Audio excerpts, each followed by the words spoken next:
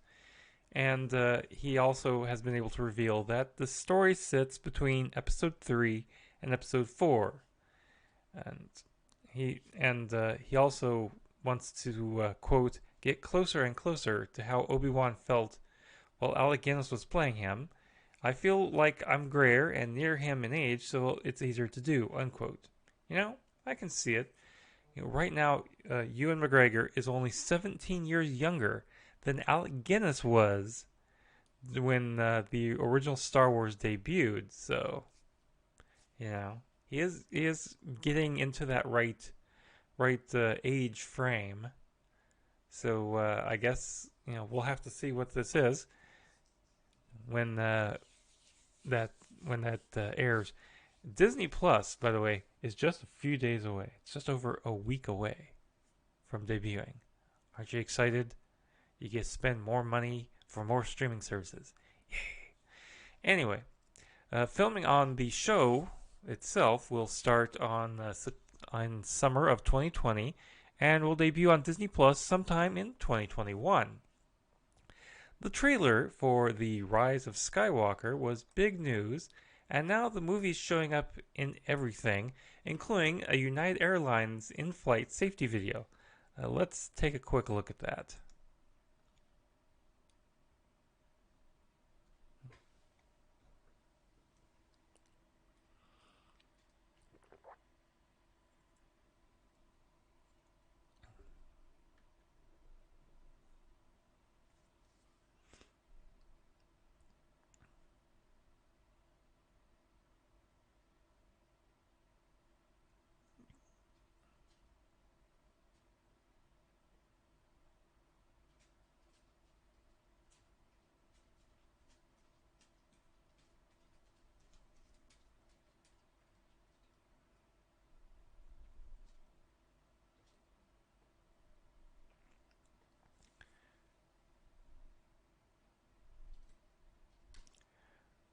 Just in case you didn't know how a seatbelt worked.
I think United Airlines would like to hire some droids.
Watch out for smoking droids.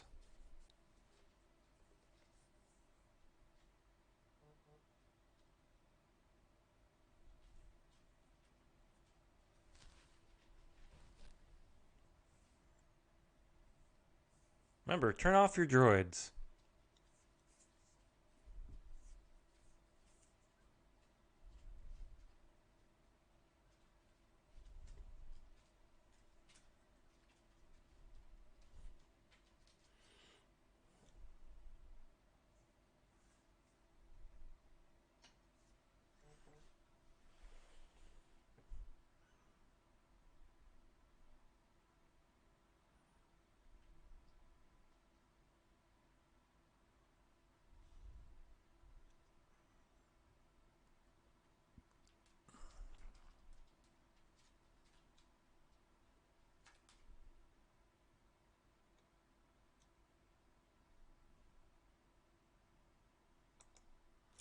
Yeah, very unique.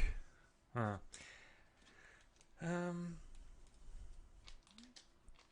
I don't know. Have you ever? Don't you think they should have a safety video for the Millennium Falcon? Yeah. Please stow your droids in the overhead bins, and thank you. And speaking of the movie, by the way, it smashed pre-sale records in its first 24 hours. The J.J. Abrams helmed movie has racked up more advanced ticket sales than any previous title in the series, according to Atom Tickets. Tickets went on sale after the trailer was released during Monday Night Football. It is also Atom Ticket's second biggest title in first day sales behind Avengers Endgame and has sold 2.5 as many tickets as The Last Jedi. Although there has been some controversy in some circles saying that some entity, shadow entity, has bought up tickets in blocks in order to achieve this. You know, me personally, I'm not going to address these rumors because they're rumors, and I require some proof before I address rumors like this. Anyway, in a stunner this past Tuesday, it was reported that Game of Thrones TV creators David Benioff and D.B. Weiss are out of a planned new Star Wars trilogy that had been announced over a year ago. Benioff and Weiss in a statement said, quote, "We love Star Wars. When George Lucas built it, he built us too.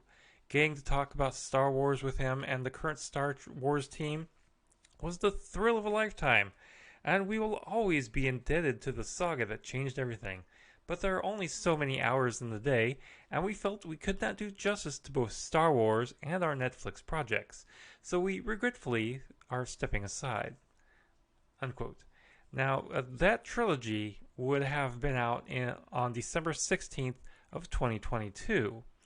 This news comes just a month after the revelation that Kevin Feige was developing his own Star Wars movies. Kathleen Kennedy, the president of Lucasfilm, did express her appreciation to Benioff and Weiss and hoped to do work with them in the future when their schedules aren't so busy. However, the duo did just sign a 5-year, $250 million deal with Netflix. So I'm guessing they're going to be tied up for quite some time. Maybe Disney and Lucasfilm should ask for open submissions for the next trilogy. Maybe you have something you want to see. Maybe now's the time to write in, folks. So, why have so many directors come and gone from the franchise? Apparently, the answer might be creative control. According to a piece in Variety, in the beginning, the filmmakers were all promised a level of creative control. However, multiple insiders that have talked to Variety say that new ideas were commonly shot down, as it seems that Kennedy and her team wanted people to stick to the company line. Benioff and Weiss would have explored the distant past of the Star Wars universe to explore how the Jedi became. However, the studio and the pair just start to diverge on their vision for the new trilogy. And apparently, the final straw was the pair signing that deal with Netflix. and Kathleen Kennedy believing that they couldn't focus well on both projects at the same time. Now, I'm not going to recap this entire article. This is a fascinating article, to be sure. We'll have a link to it in our show notes. Now, let's go on to some Star Trek news. A lot of Voyager news this edition. First off, the Captain Janeway Bloomington Collective is currently seeking crowdfunding support to create and install a monument to the future Starfleet captain in her future hometown of Bloomington, Indiana.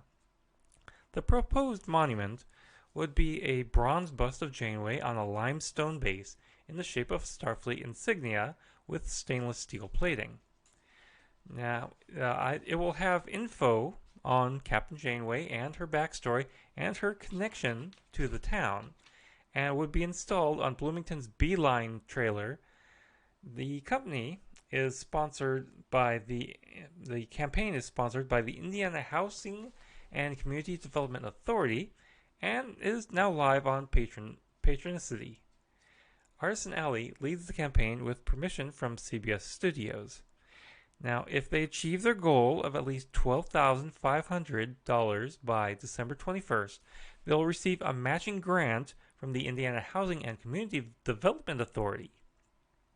Now, this January, it will be the 25th anniversary of the debut of Star Trek Voyager on UPN. UPN.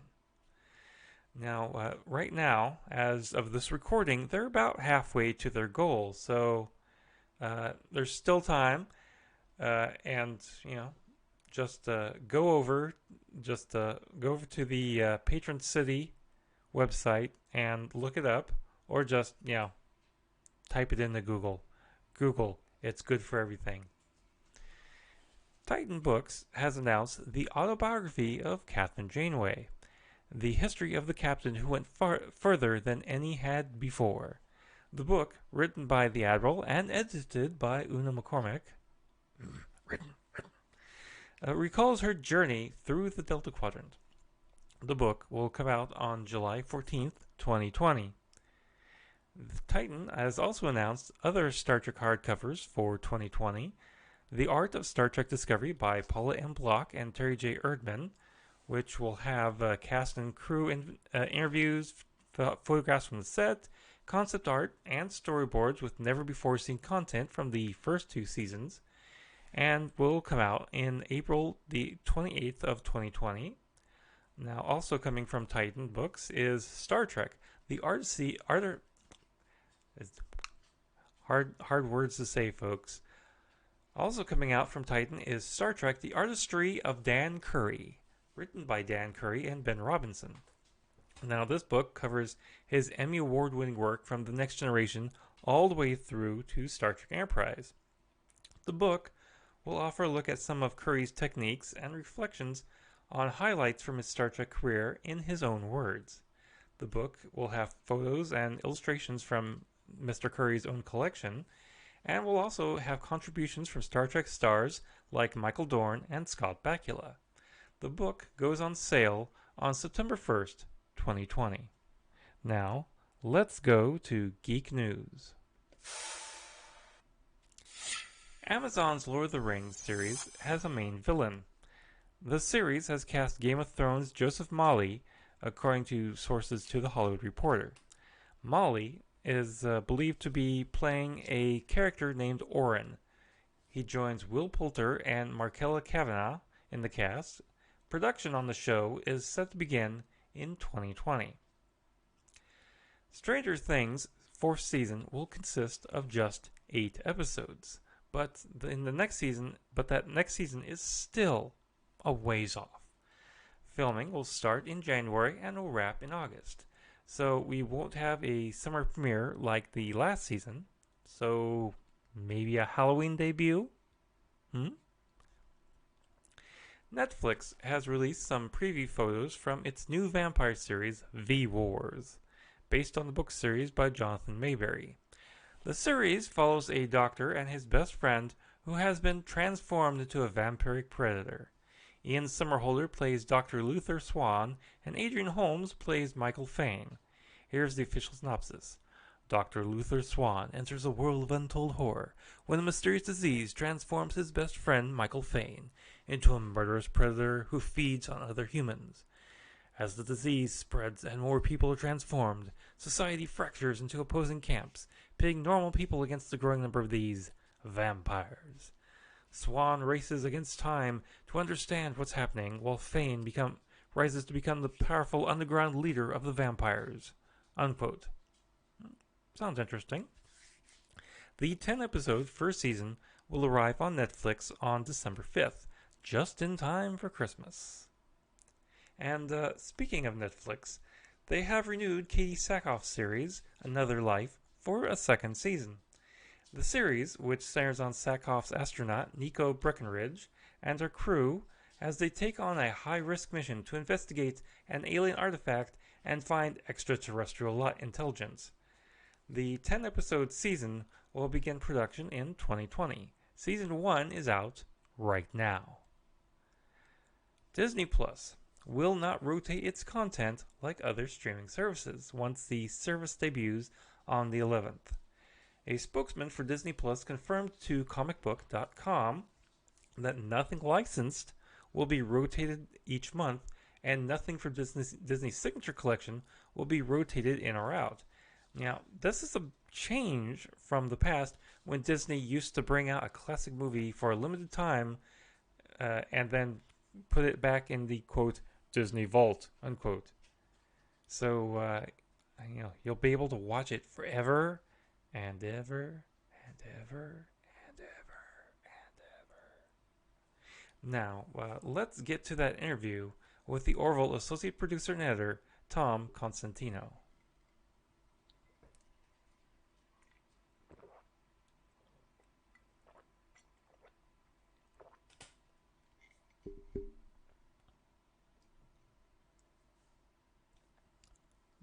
That was a good interview. Well, that brings us to the end of another sci-fi edition of Multiverse Tonight. Now, be sure to check us out on our social media. We're at Twitter at Multiverse Tom. We're also on Facebook and Instagram at Multiverse Tonight as well.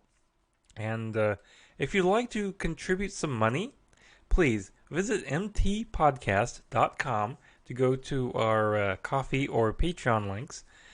And be sure to visit multiversetonight.com and check out the affiliate marketplace links, the link to our TeePublic store, our show notes, and so much more. And if you're a subscriber, please be sure to share us with your friends. And if you're brand new to the show, please be sure to subscribe and leave us some feedback and let us know how we're doing. Special thanks to Shane Ivers for our intro music and Lobo Loco for our outro theme music. Thanks for watching the sci-fi edition of Multiverse Tonight. We'll be back in just a couple of days with the comic book edition. Now, please exit the universe in an orderly fashion. Good night.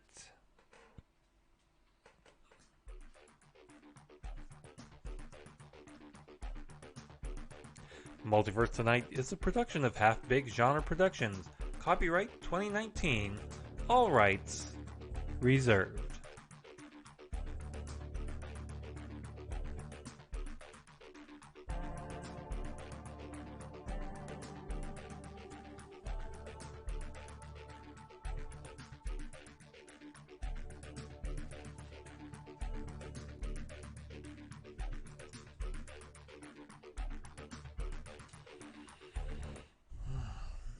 Well,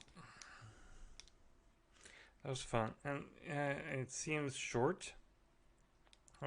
There wasn't much, news. Yeah, I think a lot of news right now is being kept kind of close to the chest in a lot of ways. So there just wasn't much to go on. So I'm going to take a second here to reset, and we'll get on with the comics edition.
Water, the source of all life. Our story begins here.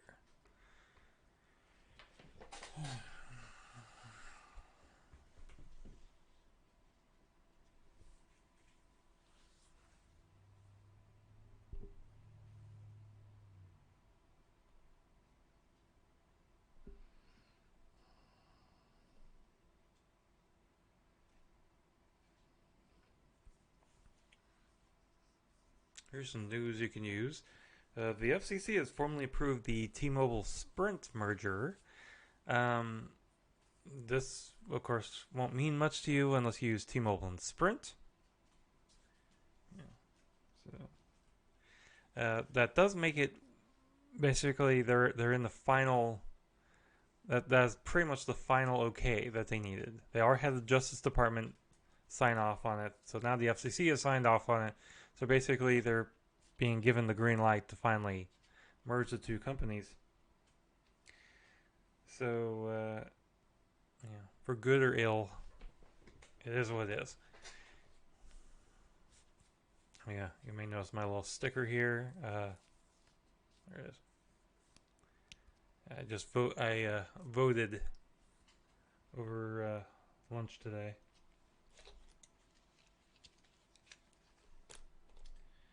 Let me quickly go to our Twitter. So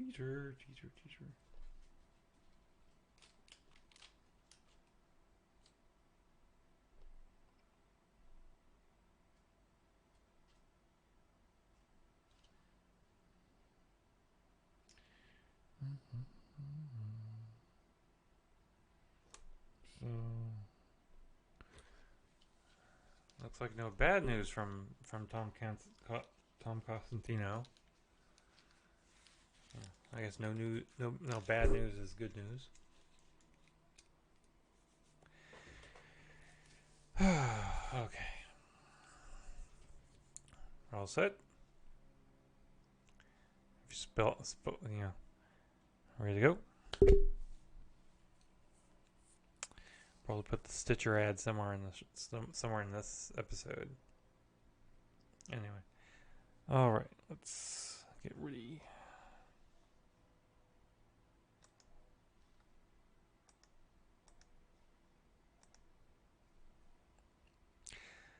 Tonight, the Bronx says, "Stop dancing down our steps." Superman gets a new series, and the Spider-Verse comes again on this edition of Multiverse Tonight. Comic books, sci-fi, fantasy, and more. If you're looking for a roundup of geeky news, you're in the right place. This is Multiverse Tonight.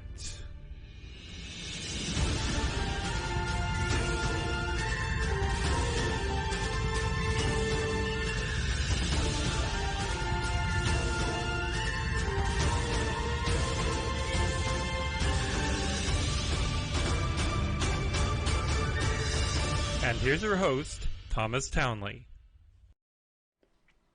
Hello, everyone, and welcome to the comics edition of Multiverse Tonight. This is episode 49, so we're one episode away from 50. Golf clap. And, this has been very fun. I'm not quitting anytime soon. Of course, it is getting to be winter time.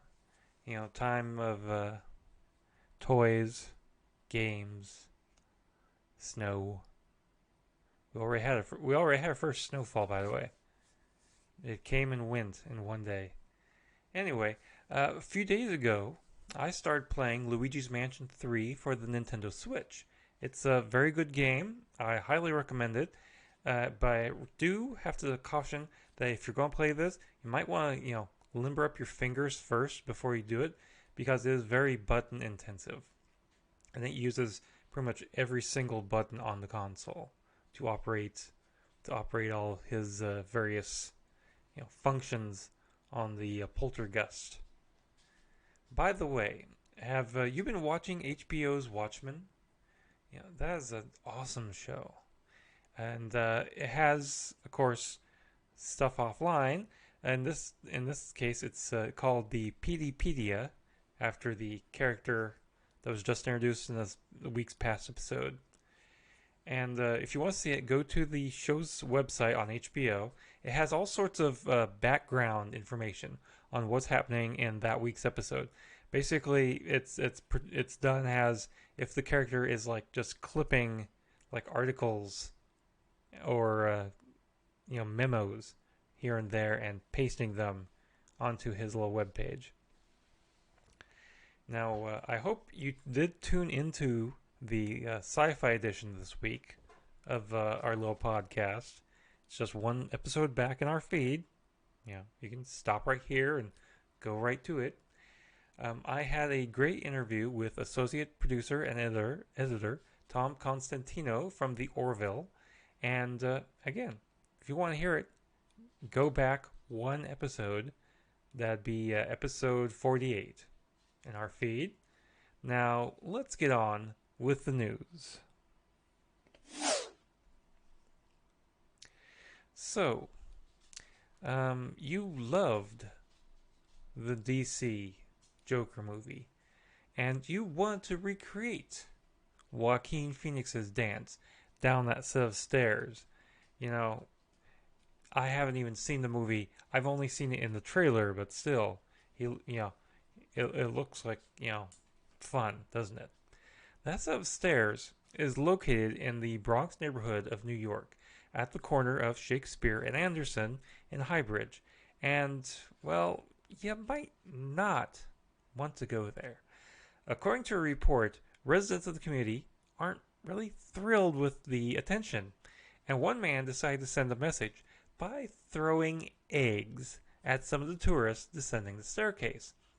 The man even videoed himself and uploaded to Twitter, shouting at the people, quote, "Y'all not spend no money in my store, but come and take pictures. Get the bleep out of here," unquote. In other words, be kind. Spend a dime. If you're going to go visit some of the shops in the neighborhood. Make this something that they'll be proud of. If you spend money there, and if you say, "I came to look at these steps, but I saw your shop. I just wanted to step in and see what you had. Buy a drink or something." They'll be a lot happier. Anyway, Brandon Routh is saying goodbye to Legends of Tomorrow. The former Superman and current The Atom star said goodbye via Instagram, saying, quote, "My final day of filming with my #Legends family. I love you all and appreciate the 5 seasons we've spent together. It hasn't always been easy, but I think that's what makes it harder to leave. Getting through the growing pains of the first few seasons has bonded us and made the last 3 seasons a blast. I've never been at a job this long, so this is new to me. I think we'll miss you all and the fun we've had making this silly show on the #WaveWriter. As much as I'll miss bringing #Ray Palmer to life, love and blessings on a great finish to the season. Prayer hands, heart, and 3 heart emojis." Now, both Routh and his wife Courtney Ford, who plays Nora Dark, are leaving the series. Series executive producers Phil Klemmer, Grain Godfrey, and Kodo Shizimu told Deadline, quote, "Brandon and Courtney have always been invaluable members of the Legends family. They have always brought a level of passion and collaboration to the characters and to the show, both on and off the screen, that we deeply admire and for which we are eternally grateful," unquote. Now, speaking of endings, Arrow co-creators, the Arrow co-creator took to Twitter to explain the meaning behind the series finale title Fade Out. In the post, he displayed a drawing of a bow with callouts to what each part of the weapon is called, and he circled at the bottom of the bow, which is called the Fade Out. Now, besides the bottom of the bow, I wonder if Starling City will be destroyed one more time. For old time's sake? Wonder Woman. Warner Brothers, tangentially Batman-related Joker, has passed Deadpool 2 to become the highest rated R-rated movie of all time. The film has totaled $790 million. Deadpool 2 grossed in $785 million last year, and the first Deadpool garnered $782 million. Ryan Reynolds congratulated Joker with a tweet saying, quote, R-rated box office congratulatory posts aren't like the ones you're used to, unquote. That's because it came with a redone pic of the movie poster with the words, you mother bleep, heart, Deadpool, Neo, Pennywise, Jesus, Hugh Jackman, the Wolfpack, Mr. Grey, and Ted. Batwoman's ratings have been slowly slipping since the premiere, but the CW still has confidence in the show, giving it and Nancy Drew full season pickups.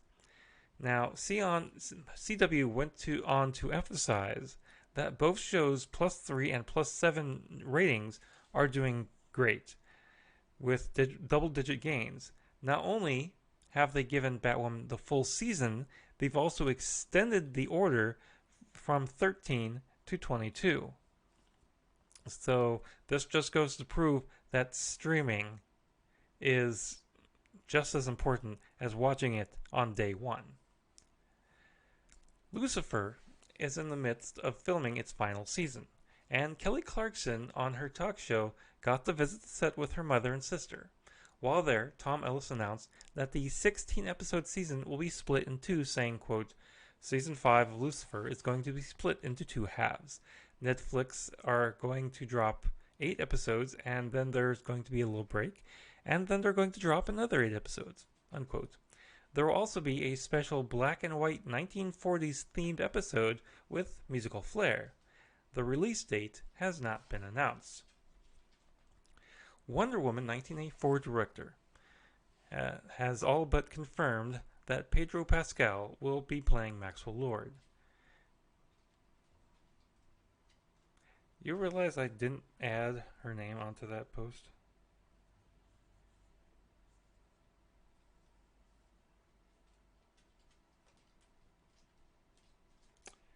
Hold on, folks.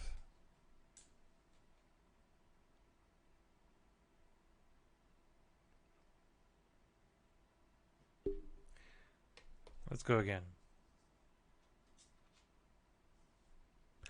Wonder Woman 1984 director Patty Jenkins has all but confirmed that Pedro Pascal will be playing Maxwell Lord. She tweeted a pic of the character from the comics with, well, hello, Max. Hashtag 1984, hashtag WW1984. She tagged Pedro Pascal in the post, which is what is leading to the speculation that Pedro will be Max. The character was created back in 1987 and debuted in Justice League #1. He was first just a backer of the League, but later turned into a more sinister character. Wonder Woman 1984 opens in theaters on June 5th, 2020. You know, it seems like they better get cracking on that movie. Tick-tock, tick-tock. Superman is returning to TV. Tyler Hoechlin and Elizabeth Tulloch will play the titular characters in Superman and Lois. Former Flash showrunner Todd Helbing will be writing and exec producing the new series, and it will follow Lois and Clark as they deal with the problems of being working parents in today's society. Of course, you know that this comes from Greg Berlanti, who will be exec producing, alongside Helbing, Berlanti Productions, Sarah Schechter, and DC's Jeff Johns will also be EPing. You know, I'm kind of looking forward to that. I have a soft spot for Superman. In fact, I'm wearing Superman socks right now. Anyway, the CW is also working on a female-focused Arrow spin-off with Catherine McNamara, Katie Cassidy, and Juliana Harkavy. So when will the CW just become the DCW already? It seems they have very few shows that aren't DC related. Anyway, let's take a moment to listen to this message while I get a drink of water here. Hey everyone, we'll get right back to the news, but first, I'd like to tell you about our new affiliate, Stitcher Premium. With Stitcher Premium, you get all your favorite podcasts, but you get them all with no ads. That's right, no audio ads, no banner ads, not even ads on the archives of some of your favorite shows. You also get access to Stitch originals like Marvel's Wolverine, The Long Night, Issa Rae's Fruit, and Colt Cabana's Pro Wrestling Fringe. You also get access to bonus episodes, access to new releases first, and access to the hundreds of comedy albums at your fingertips, and so much more. To get started, just go to Stitcher.com/premium and enter promo code Multiverse for a free month. After that, pay just $4.99 a month, and you can save even more by going yearly for just $34.99. That's nearly a $25 savings over the monthly rate. So go to Stitcher.com/premium and enter promo code Multiverse today. Now, I'd like to thank Stitcher for becoming an affiliate of the podcast, and I will put right here that they do give us a kickback for using the code Multiverse. As again, you get a free month, and if you keep on, they help support this podcast. So why not give it a try? Anyway, let's go on with Marvel news. One of the best jokes in Avengers Endgame was Captain America looking at his past self, lying face down on the ground and remarking, "This is America's ass. That is America's ass." In an interview with Sci-Fi Wire Endgame writer Christopher Marcus, he explained that originally it was only Tony Stark and Ant-Man in on the joke, but then it grew. He told them, quote, "It sort of grew on its own. The first thing that was there was Tony looking at Cap's terrible Avengers outfit and going, 'That suit does nothing for your ass.' That stood on its own for a while, and then Ant-Man was added to the scene, and he said, 'I think that's America's ass.' And that was the joke for a while," unquote. His writing partner, Stephen McFeely, decided to add Cap in on the joke during the reshoots, and he told Sci-Fi Wire, quote, "We redid the Cap on Cap fight, the ending of it, and that helped us tremendously. And then we needed to get on out of that scene a little bit differently. And there was 2012 Cap was slumped on the ground with his butt in the air," unquote, and movie magic was born. By the way, Christopher Marcus also talked with Cinema Blend and told that site that he would like to see MODOK as the next big bad in the Marvel Cinematic Universe, saying, quote, "I always go back to the guy. I always want to see him on screen, which is MODOK. Also, part of me, it's hard to say if he was officially destroyed. I wouldn't mind seeing a third incarnation of Zola, now in a robotic body. We got him from human to face on screen. I'd like him to get mobile now. I can't say it's going to happen, but it'd be fun," unquote. For those of you who aren't sure who MODOK is, MODOK, aka Mental Organism Designed Only for Killing, MODOK, was originally a guy named George Tarlington who was mutated after an accident that made his head huge and required a special hover chair to get around. He first appeared in Tales of Suspense number 93 way back in 1967. Peyton Reed is making it a three-peat, as the director has signed on to do the third movie in the Ant-Man franchise. Deadline has confirmed. Peyton directed the first two, which did really well. Ant-Man made $519 million, and Ant-Man and the Wasp made $622 million. Paul Rudd is, of course, expected to return. There's no release date or production dates yet, so stay tuned, and when those happen, we'll let you know. Sony announced on Halloween the sequel to the Oscar award-winning Spider-Man Into the Spider-Verse will come to theaters on April 8th, 2022. The team of Lord Miller will be back for the sequel. They also announced that another Sony Pictures animation project, a musical adventure story called Vivo, which has songs from Lin-Manuel Miranda, will be pushed back to April of 2021.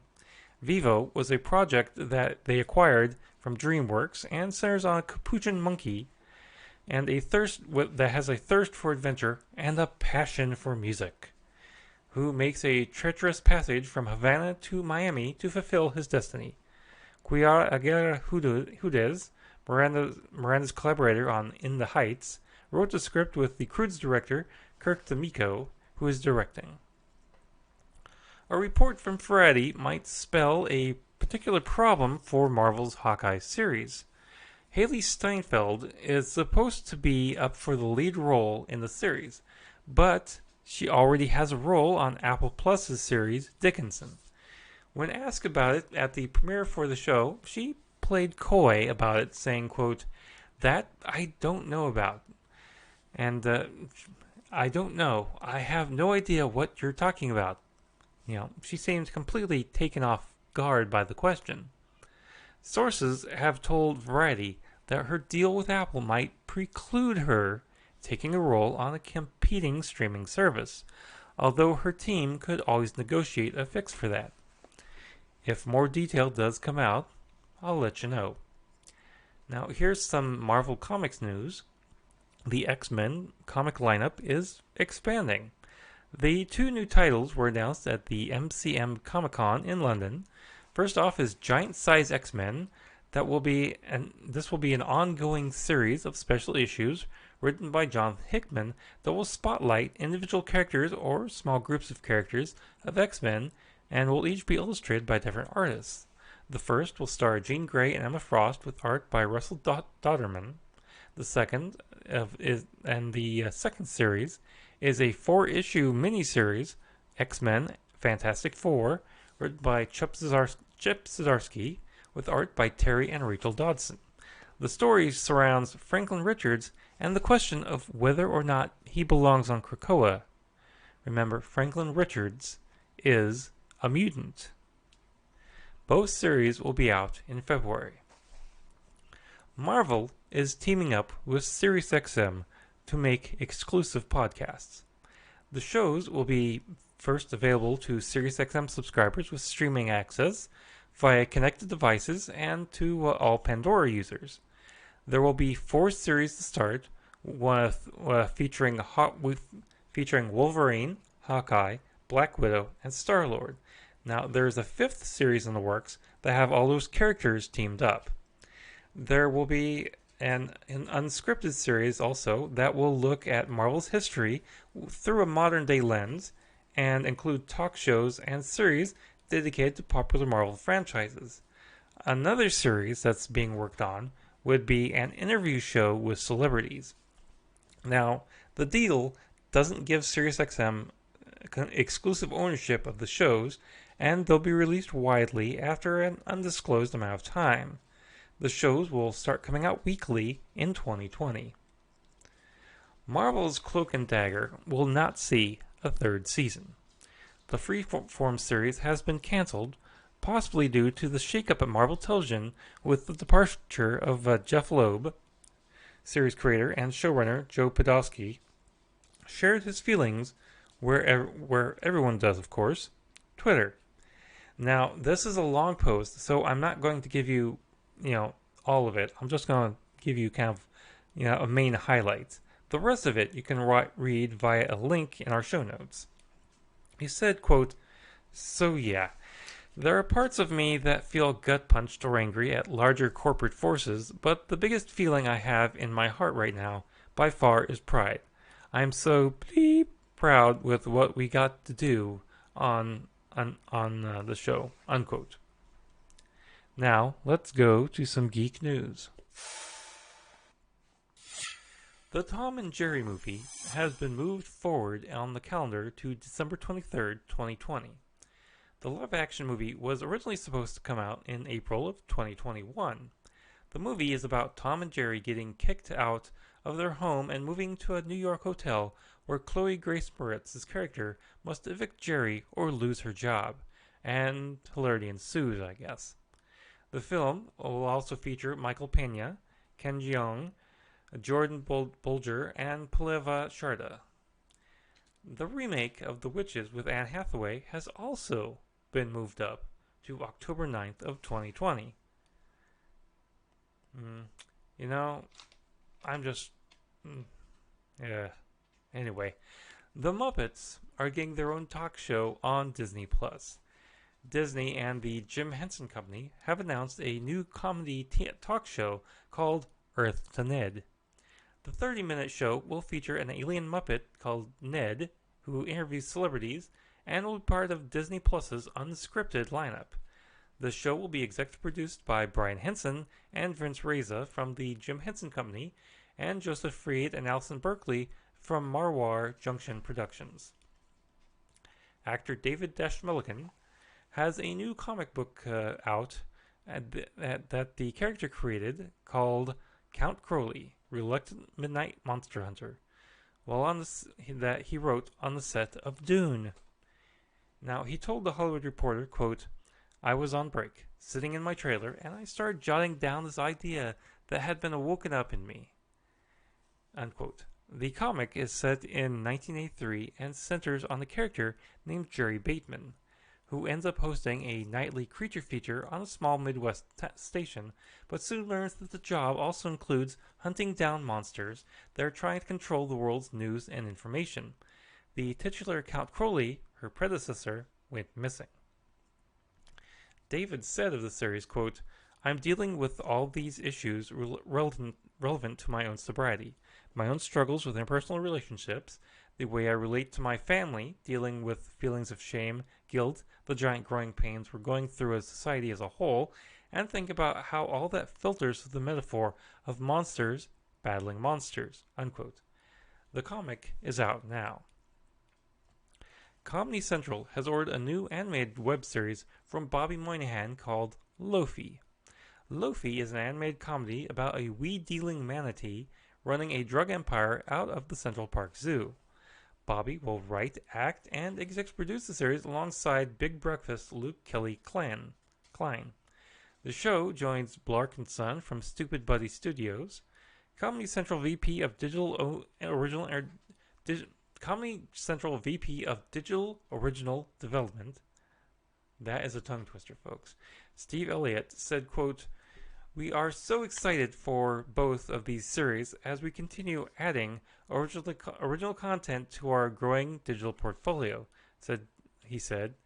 He went on to continued, "It's a great opportunity to work with Adam and Ben again after the success of the first season of Blark and Son, and clearly, now more than ever, the world needs a weed-dealing manatee and more Bobby Moynihan. Not necessarily in that order," unquote. So, let's take a quick look at the week's box office report, shall we?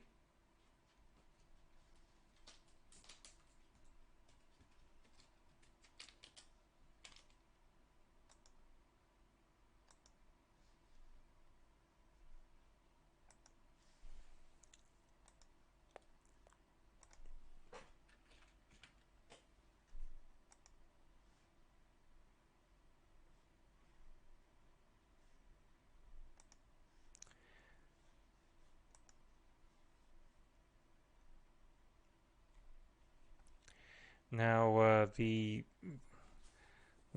past weekend's box office. Let's start down at number 10. The new movie Arctic Dogs didn't do very well. It starts with $2.9 million in its first week. Motherless Brooklyn, also new, comes in at number 9 with $3.5 million. Then there's Black and Blue, which came down from number 6 to number 8. Countdown, which fell from number 5 to number 7. Zombieland Double Tap lost 37% over last week, falling from number 4 to number 6. The Addams Family lost also 30% of its box office, falling from number 3 to number 5. The new movie Harriet about Harriet Tubman and the Underground Railroad, comes in at number 4 with $11.6 million. Maleficent, Mistress of Evil, the top movie from last week, falls from number one to number 3. It's made over $85 million at the box office total, so that's pretty good. Joker stays at number 2. Still, it lost 30% of its box office, but still did great. It got an extra $13.5 million this week, making its total $299 million over 5 weeks. And Terminator Dark Fate came in at number 1 with a paltry $29 million. Now, this is seriously underperforming for a big movie like this. So it really brings the Terminator franchise into question. And that's a look at this week's box office. Now, if you'd like to...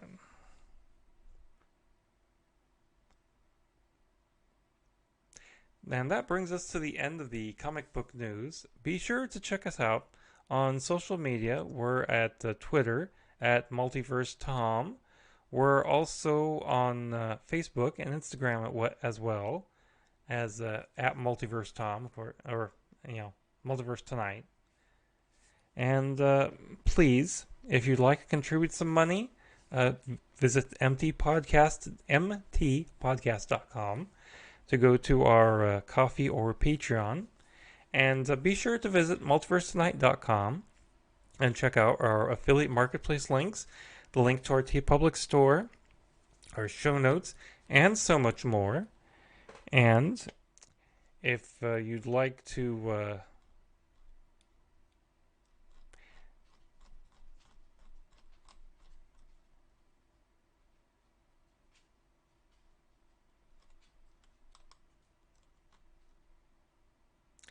And if you're a subscriber, be sure to share us with your friends. And if you're brand new to the show, please be sure to subscribe and leave us with some feedback. And let us know how we're doing. Special thanks to Shane Ivers for our intro music and Lobo Loco for our outro theme music. Thanks for watching the comic book edition of Multiverse Tonight. Now, we'll be back in 2 weeks with all new editions of Multiverse Tonight, and please, for me, exit the universe in an orderly fashion. Have a good night, and we'll see you on the next episode. Goodbye.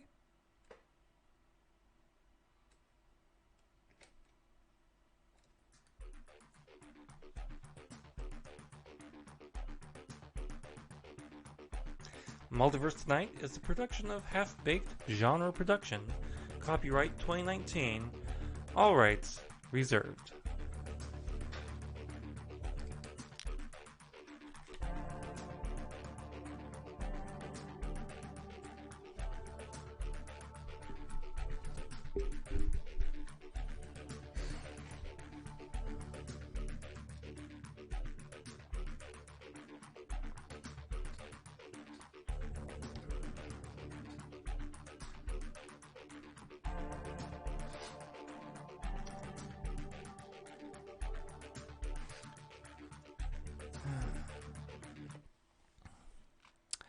I don't know whether I should re-record the end of that or not.